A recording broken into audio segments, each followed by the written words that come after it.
A widowed CEO found his 5-year-old daughter asleep on the janitor's chest at midnight, and what he did next would destroy his family before saving it.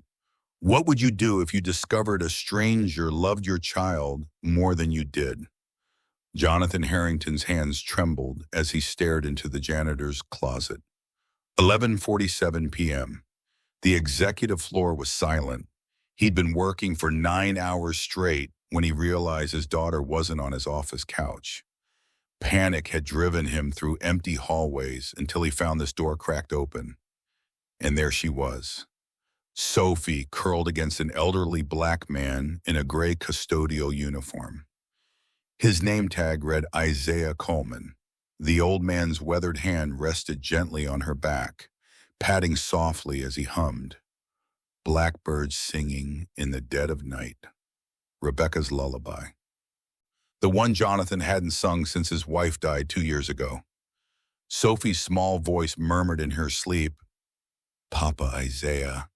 The janitor's eyes open, calm, knowing, without shame. "She gets lonely sometimes, Mr. Harrington." Those 4 words shattered everything Jonathan thought he knew about being a father.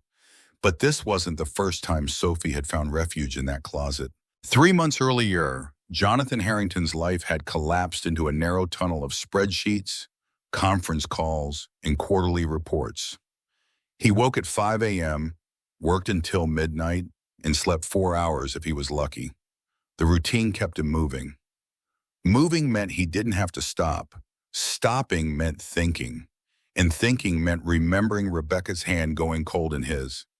2 years since cancer took her. 2 years since he'd become both CEO and single father. He'd mastered one role. The other haunted him every time he looked at his daughter. Sophie was 5 now, blonde curls like her mother, gray eyes that saw too much. She should have been in kindergarten, making friends, playing at parks. Instead, she spent her evenings on the leather couch in his corner office on the 47th floor of Harrington Industries. Every night, the same routine. Jonathan's assistant would pick her up from her private school at 3 p.m.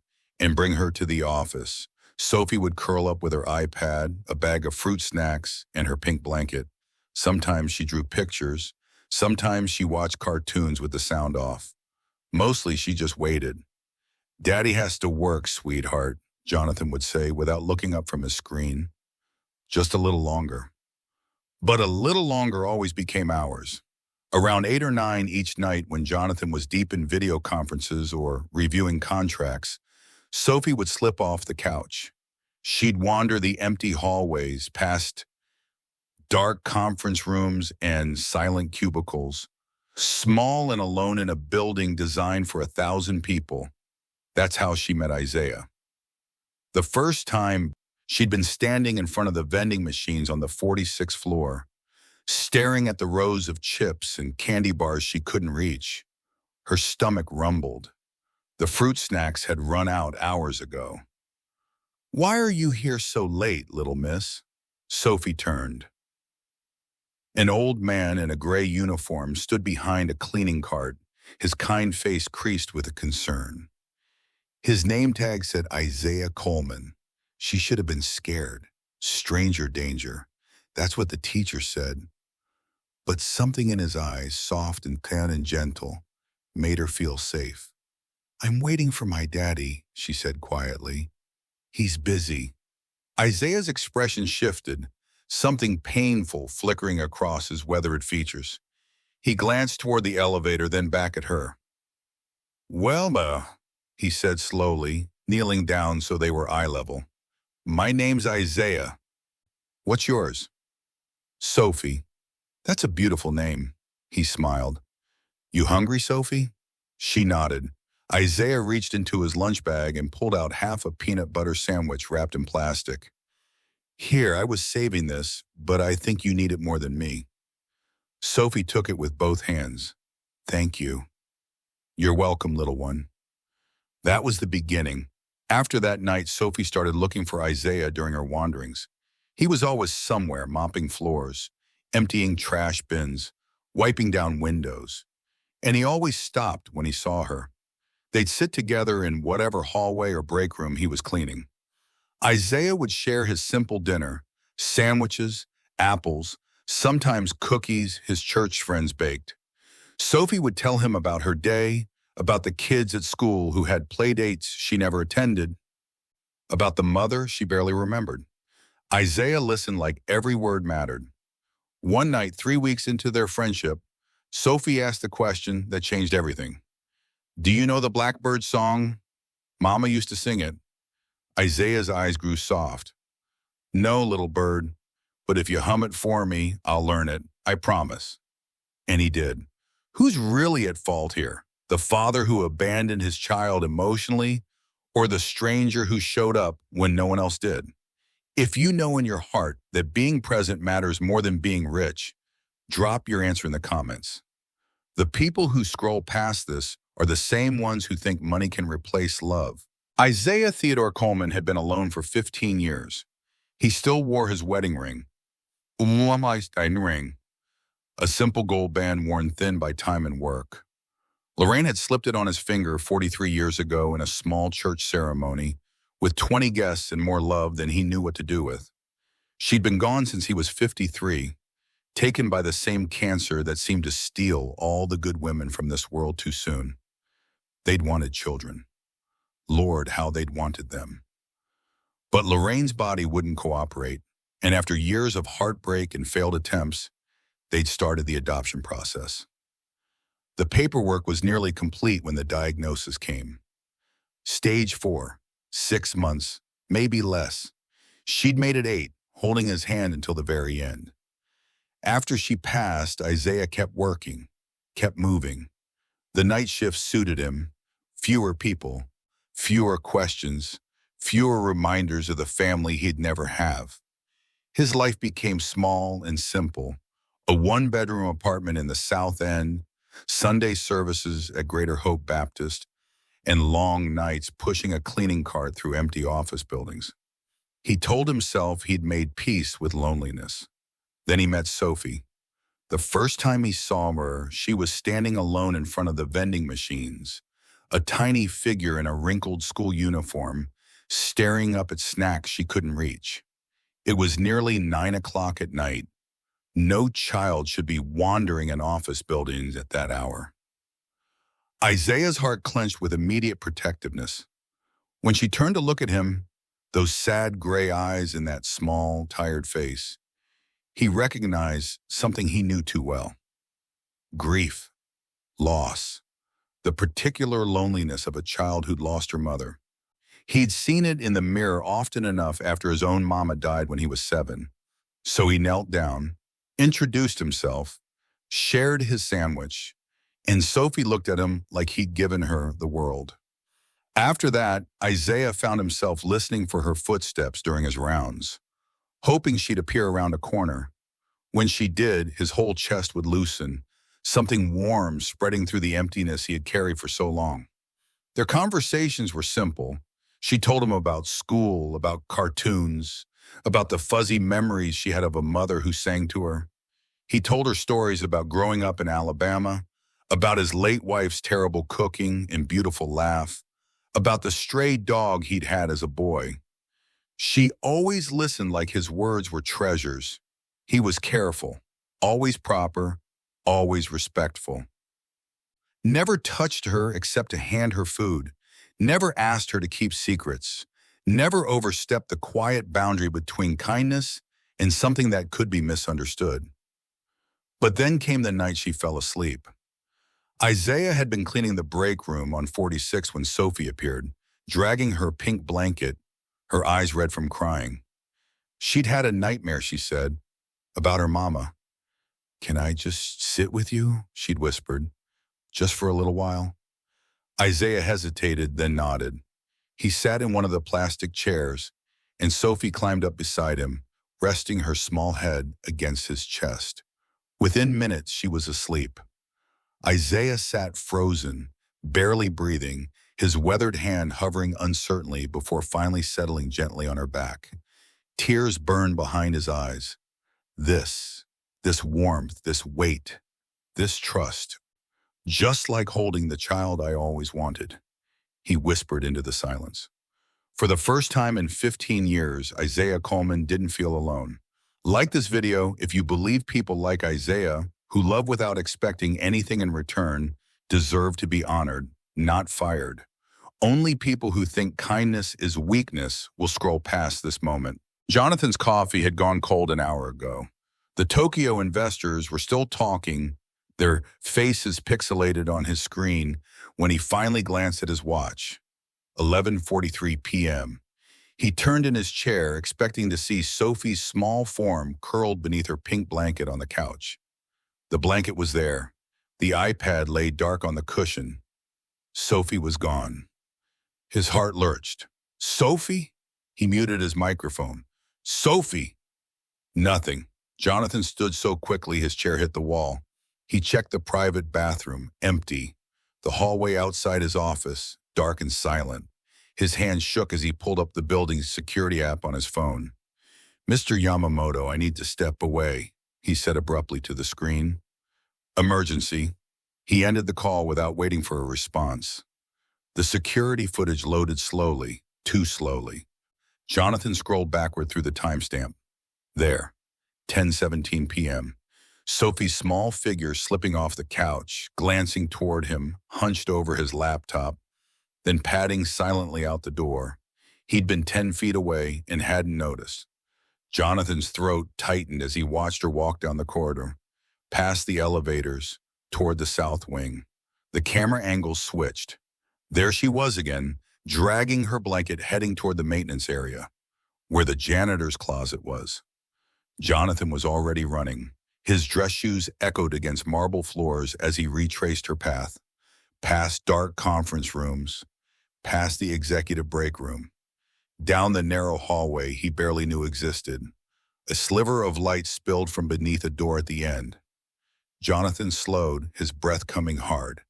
He heard something, soft, melodic, humming. His hand trembled as he pushed the door open. The janitor's closet was small and cluttered with cleaning supplies. A single bulb cast warm light over metal shelves.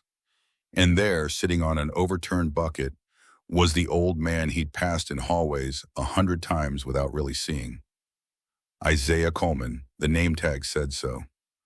Sophie was asleep against his chest, peaceful in a way Jonathan hadn't seen in months. The old man's weathered hand rested gently on her back, patting a slow rhythm as he hummed. Blackbirds singing in the dead of night. Rebecca's song. The melody punched through Jonathan's chest. He couldn't breathe. Isaiah's eyes opened slowly. He saw Jonathan but didn't startle. He simply stopped humming and looked at him with quiet understanding.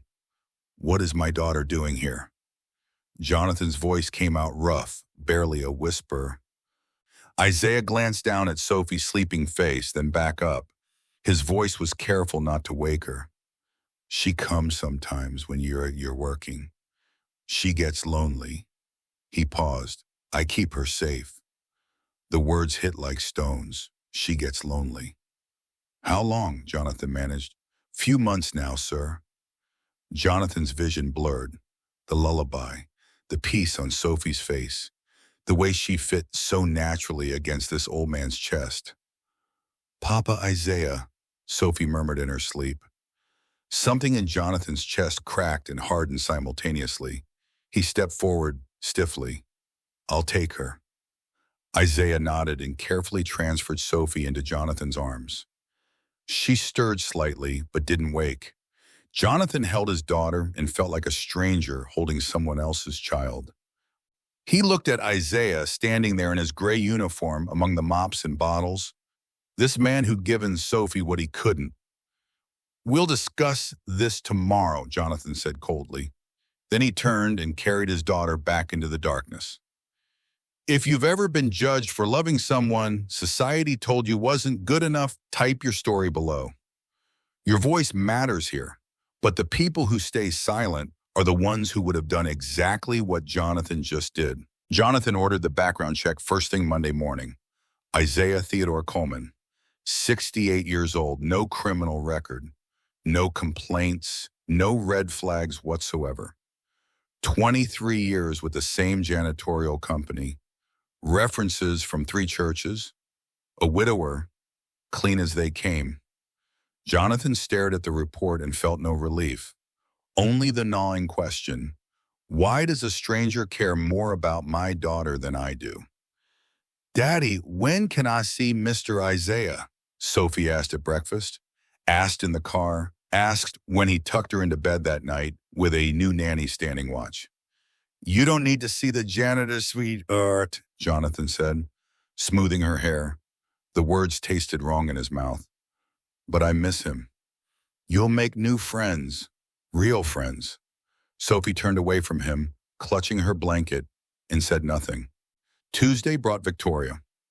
Rebecca's older sister arrived unannounced at his office, her Chanel suit sharp as her tone. We need to talk about Sophie. She's fine. Fine? Victoria's perfectly shaped eyebrows arched. Jonathan, I heard from Amanda Whitmore at the academy. Her daughter said Sophie's been wandering your office building at night, alone, with the help. The way she said the help made Jonathan's jaw tighten. It's handled. Is it? Because it sounds like you let a janitor raise your daughter while you worked. Victoria leaned forward. What would Rebecca think? The words landed like a slap. Wednesday brought the board meeting. Richard Crowley, the COO, closed the conference room door with deliberate care. Jonathan, we need to discuss a sensitive matter. The situation with your daughter and the custodial staff. There is no situation. The optics are concerning. Richard's voice was measured, corporate.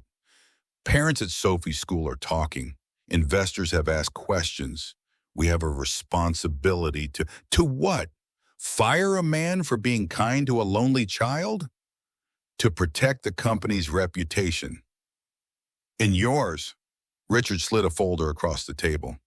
HR has prepared a recommendation. Jonathan didn't open it. He already knew.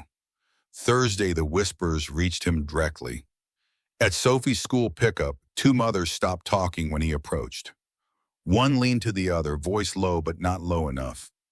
I heard the Harrington child has been completely unsupervised, with some janitor. Can you imagine? Jonathan's face burned. Friday, Margaret Chen from HR knocked on his door. Mr. Harrington, regarding Isaiah Coleman, she set a memo on his desk. We're recommending immediate termination. It's a liability issue. Unsupervised contact with a minor. Even with no ill intent, the legal exposure. He saved her, Jonathan said quietly. Sir? Nothing. Jonathan looked at the memo. Clean corporate language. Protecting the company. Protecting his reputation. Protecting everything except what mattered. That night, Sophie refused dinner. Refused her bath, sat on her bed drawing pictures of an old man with kind eyes. Jonathan stood in her doorway watching her and felt the war raging inside him. Gratitude for the man who'd loved his daughter when he couldn't. Fear of judgment, of whispers, of losing control. Pride that wouldn't let him admit he'd failed.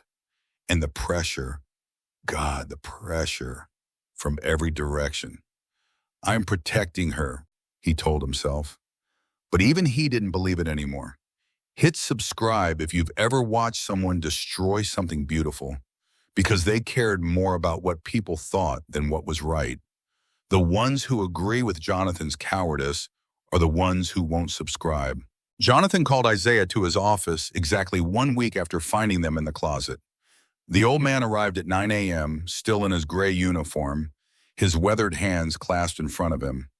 He stood in the doorway of the corner office, this temple of glass and steel and success, and looked small, out of place. Mr. Coleman, please sit. Isaiah shook his head gently. I'll stand, sir. Won't take long. He already knew. Jonathan had rehearsed this. Corporate language. Clean, professional. He had fired hundreds of people over the years. This should be no different. But his hands trembled as he opened the HR folder. Mr. Coleman, it's come to our attention that there have been inappropriate boundaries between you and my daughter. Yes, sir. The quick agreement threw Jonathan off. Company policy is clear about unsupervised contact with minors. The liability exposure alone, I understand. Isaiah's voice was quiet, steady. I never meant any harm, Mr. Harrington. I hope you know that. Jonathan's throat tightened. He forced himself to continue. Your employment is terminated effective immediately. Severance will be... That's fine, sir. And I need you to stay away from my daughter. The words came out harder than he intended. Completely. No contact. Something flickered across Isaiah's face. Pain, maybe, but he nodded. I understand. Silence filled the space between them. Outside the windows, the city stretched endlessly, indifferent, uncaring. Isaiah cleared his throat softly. May I ask one thing? What? May I say goodbye to her just once, just so she knows I didn't... His voice cracked slightly. So she knows I didn't leave because of her. Jonathan had anticipated this. Margaret from HR had warned him. No contact means no contact. Clean break. It's easier for everyone. I don't think that's a good idea, Jonathan said. A clean break is better. For everyone. Isaiah's shoulders sagged, almost imperceptibly. He nodded slowly, looking down at his worn work boots. All right, then. He was quiet for a moment. Then he lifted his eyes to meet Jonathan's. Will you tell her something for me? Jonathan wanted to refuse, wanted this over, but something in the old man's face stopped him. Tell Sophie that Mr. Isaiah will always remember the song she taught me. Isaiah's voice was steady, but his eyes were wet. And tell her, he paused, swallowing hard. Tell her she's loved. Will you tell her that? Jonathan couldn't speak, could only nod. Isaiah nodded back. Thank you, sir. He turned and walked out of the office. His footsteps were slow, measured, the walk of a man carrying something heavy. Jonathan stood and moved to the window. 47 floors below, he watched Isaiah emerge from the building. The old man stopped on the sidewalk, looked up once at the tower of glass, then turned and walked away. His gray uniform disappeared into the morning crowd. Jonathan stood there long after he was gone, his reflection ghostly in the window. He'd done the right thing, protected his daughter, protected the company, protected his reputation.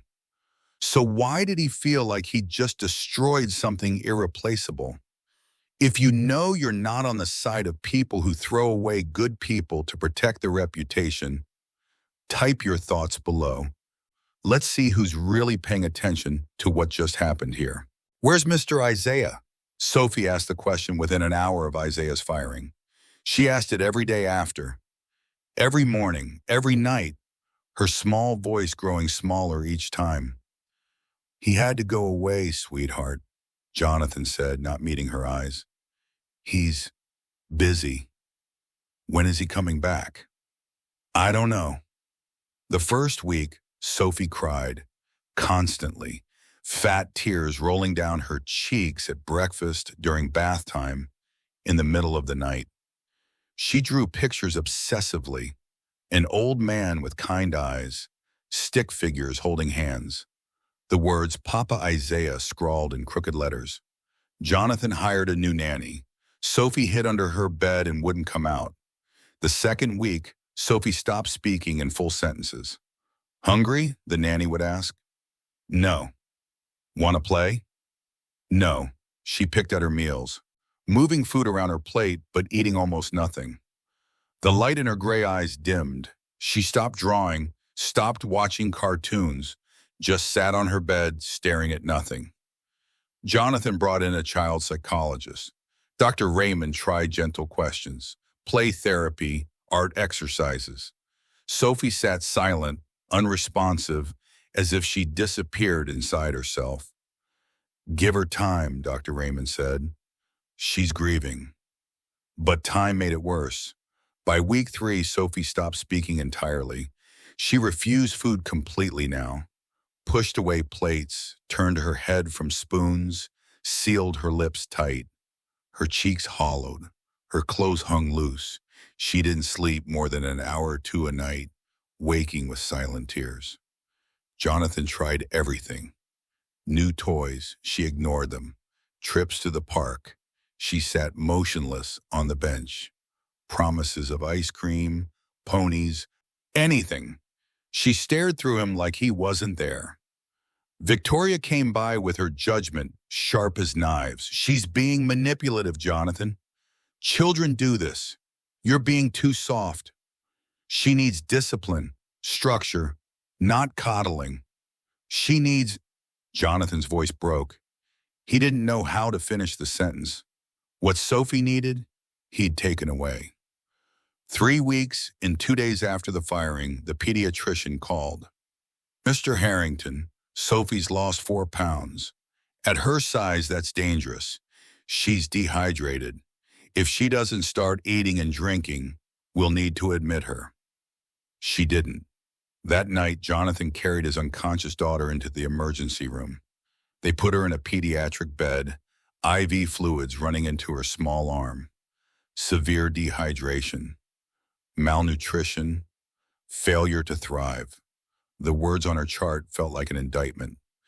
Jonathan pulled a chair beside her bed and didn't leave. He watched her sleep, so still, so pale, so fragile. Nurses came and went. Monitors beeped.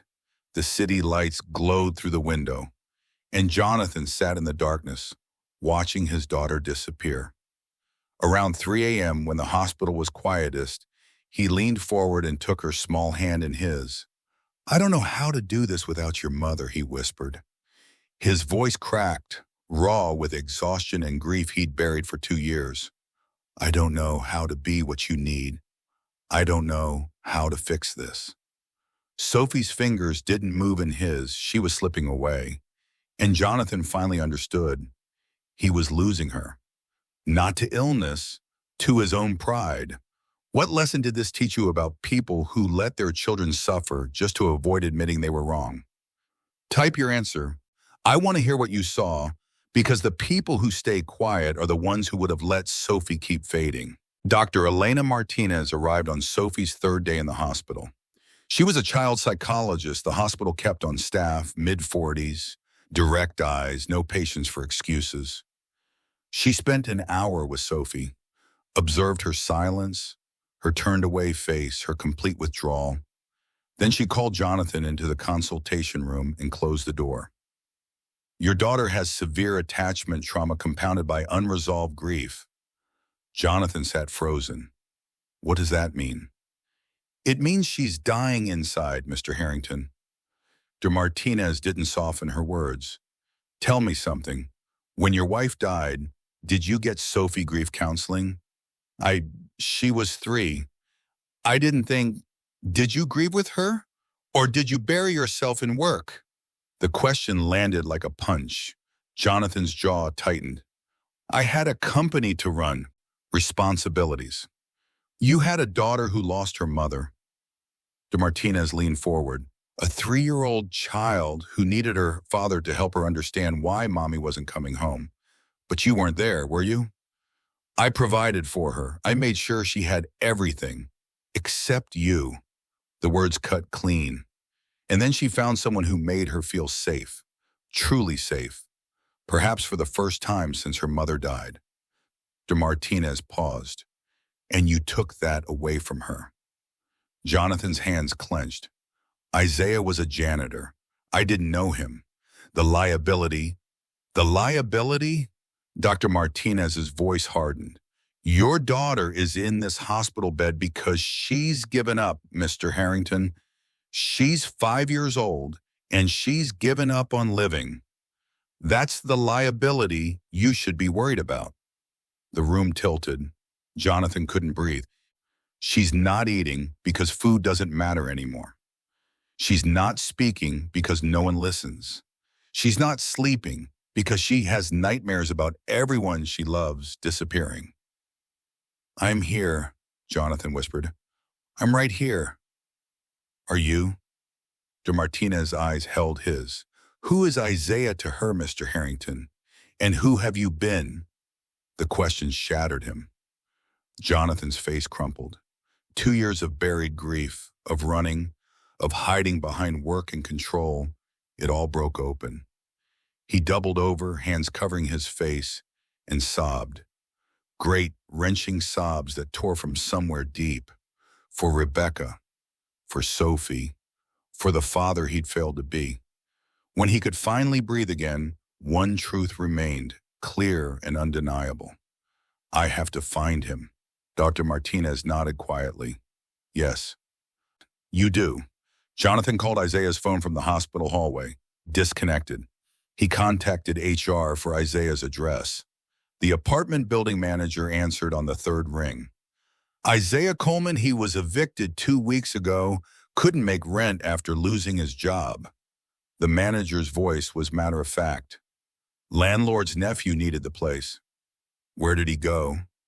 No idea, no forwarding address, left most of his stuff behind. Jonathan stood in the sterile hallway, phone trembling in his hand. Isaiah was gone, disappeared into a city of millions, and Sophie was dying. Jonathan looked through the window at his daughter's small form in the hospital bed and made a choice. He would find Isaiah Coleman, no matter what it took. Share this with someone who's ever had to lose everything before they finally woke up and did the right thing. And if you believe pride destroys more families than anything else, let me know in the comments. Winter hit hard that December. Snow turned to slush on city streets, and temperatures dropped below freezing every night. Jonathan searched. He started with homeless shelters, showing Isaiah's employee ID photo to workers behind plexiglass windows. Have you seen this man? Most shook their heads. Some looked closer, uncertain. One remembered, maybe we get so many through here. He tried soup kitchens next. Our Daily Bread on 5th Street, Hope Mission downtown, St. Vincent's Meal Program. At each stop, he showed the photo, asked the same question, and got the same helpless answers. A volunteer at Hope Mission pulled him aside. Your friend Isaiah, he was here about a week after Thanksgiving, sold his watch to buy a meal. Proud man, wouldn't take charity. Jonathan's chest tightened. Isaiah had sold his wedding ring, the one he'd worn for 43 years. He kept searching. Churches on Sunday mornings, underpasses where the homeless gathered around barrel fires, parks where people slept on benches despite the cold. Jonathan's eyes opened to a world that had always existed 5 blocks from his office tower. Families living in cars, veterans sleeping in doorways, people who'd fallen through cracks he'd never noticed. Victoria called on day 6. Jonathan, this is insane. You're embarrassing the family. Let Sophie go to boarding school. Fresh start. She'll forget. I've already lost my wife, Jonathan said quietly. I won't lose my daughter. He hung up and kept searching. On day 8, he got close. A shelter worker at Grace House recognized the photo immediately. Isaiah, yes, he was here. Sweet man. Slept in our overflow room 2 nights, then said he was taking someone's spot and left. When? 2 days ago. So close. Where would he go? The worker hesitated, then leaned in. Check the parking lot behind St. Catherine's Church on Elm. Some folks sleep in their cars there. Security doesn't chase them off in winter. Jonathan drove through freezing rain, windshield wipers beating frantically. St. Catherine's parking lot was dark, empty except for 3 vehicles. 2 were abandoned, windows broken. The third was an old Honda Civic, windows frosted completely white from the inside. Someone was in there. Jonathan's heart hammered as he approached. He knocked on the driver's window. No answer. He knocked harder. Isaiah? Nothing. Jonathan tried the door. Unlocked. He pulled it open. Isaiah lay slumped across the front seat, wrapped in a thin blanket. His face was gray, his breathing shallow and ragged. His skin burned with fever. Isaiah! Jonathan grabbed his shoulder. Isaiah, wake up! The old man's eyes fluttered but didn't open. His lips moved, barely a whisper. Tell Sophie the blackbird still sings. No, no, no, no. Jonathan fumbled for his phone, dialed 911 with shaking hands. I need an ambulance. St. Catherine's Church, Elm Street. Man unconscious. Fever. Please hurry. He climbed into the car, cradling Isaiah's burning head. I'll tell her, Jonathan whispered, tears streaming down his face. I promise, please don't die. Please. I'm so sorry, please. Sirens wailed in the distance. Jonathan held the man who'd loved his daughter and prayed he wasn't too late. Hit subscribe if you never want to stand with people who wait until someone's dying before they finally say, I'm sorry.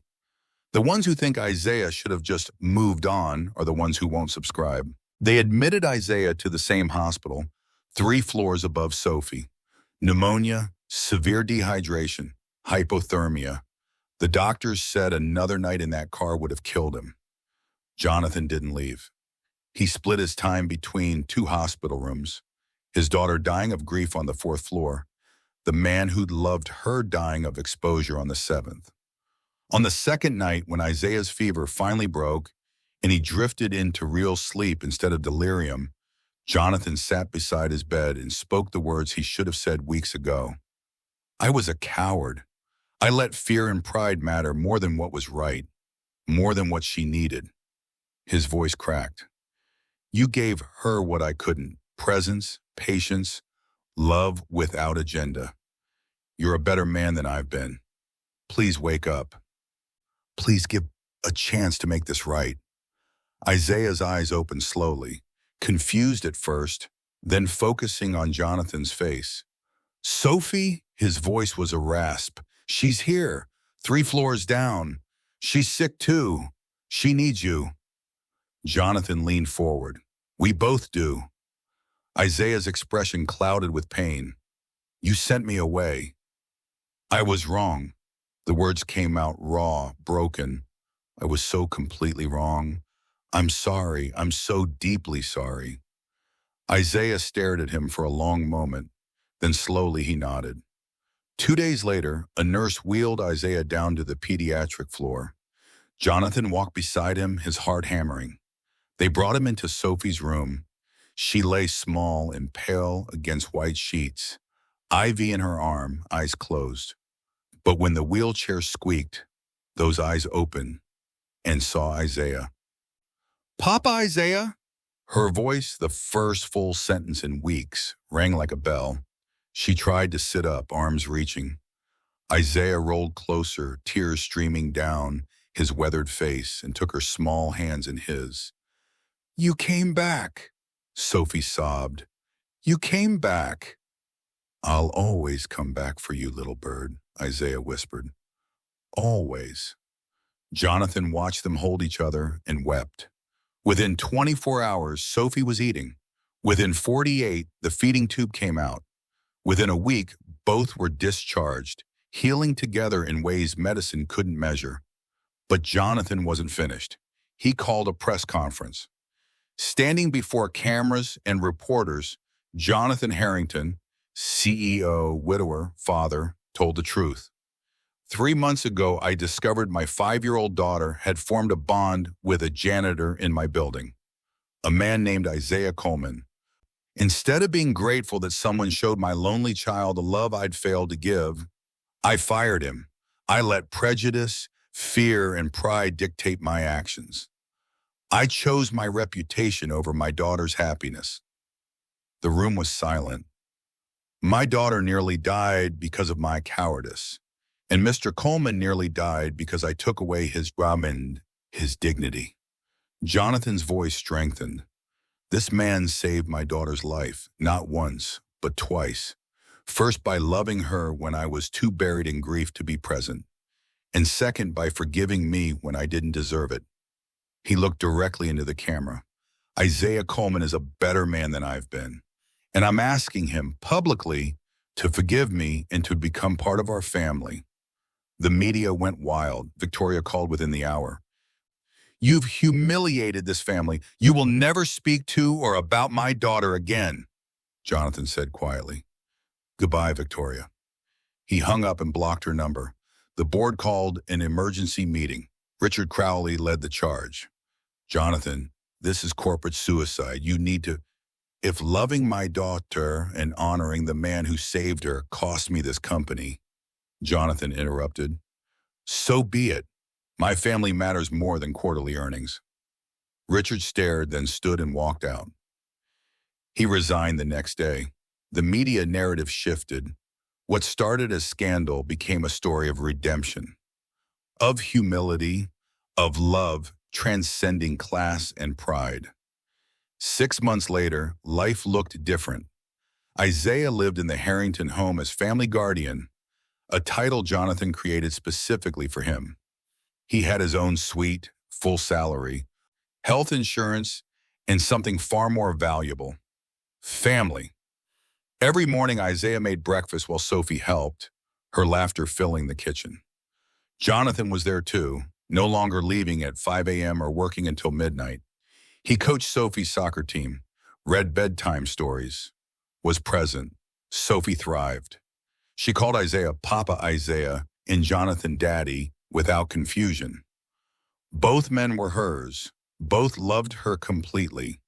Sundays meant church together, all three of them in the same pew at Greater Hope Baptist. One Saturday evening in June, they went to the park. Sophie ran ahead to the swings, her pink dress bright against the golden sunset. Jonathan and Isaiah sat on a bench watching her. I can never repay you for what you've given us, Jonathan said quietly. Isaiah smiled, his weathered face peaceful. You already have. You gave an old man a family. You gave me purpose. You gave me the child I always wanted. She saved you. She saved both of us. Isaiah's eyes followed Sophie as she jumped off the swing and ran toward them, arms wide.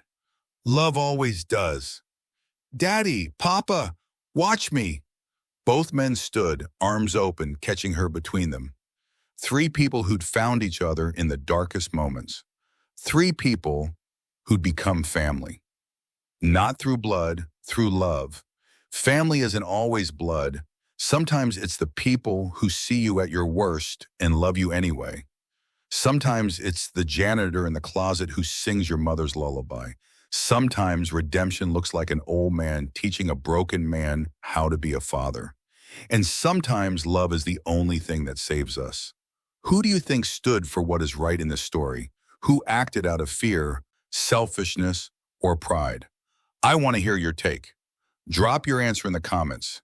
Share this with someone who has faced people who judge them for loving across boundaries. Let's make sure more people don't fall into the hands of characters who choose reputation over humanity. And if you believe good people should never be quiet when faced with wrongdoing, subscribe now.